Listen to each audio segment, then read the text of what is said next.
One season, when the rains had ended and the land rested under a gentle sun, news began to spread among the birds of the air. It was not ordinary news. It was the kind that made wings flutter with excitement. The sky people were preparing a feast so rich and plentiful that it would be remembered for generations. There would be food without measure and joy without end. And the invitation was clear. The feast was for the birds.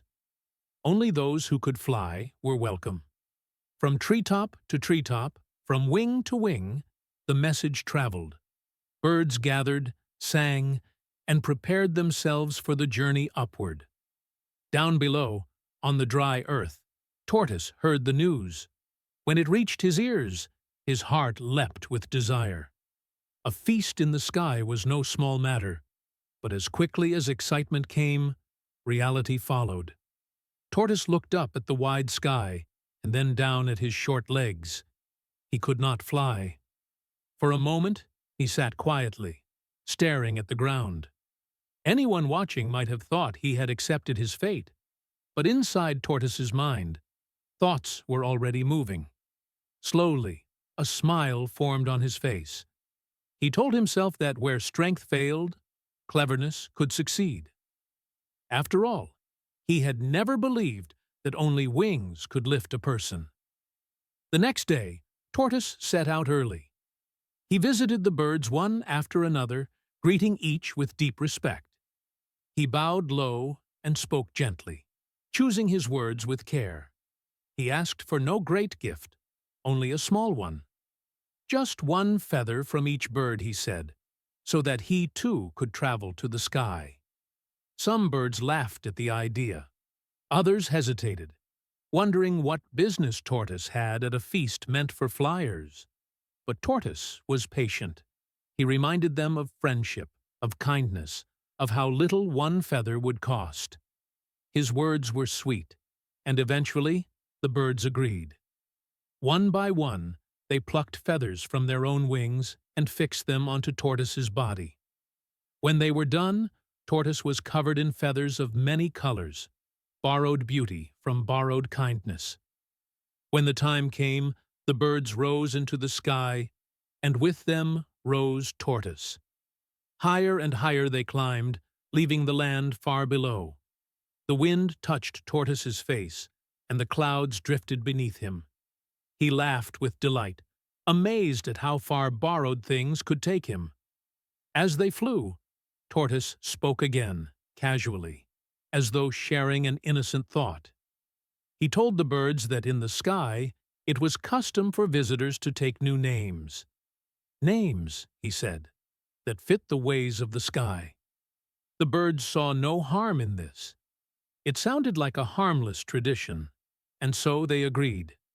Each bird chose a new name for the occasion, laughing and calling one another by their sky names. When it was Tortoise's turn, he paused, then announced his new name with confidence. He said he would be called All of You. At last, they arrived. The feast was greater than anything the birds had imagined.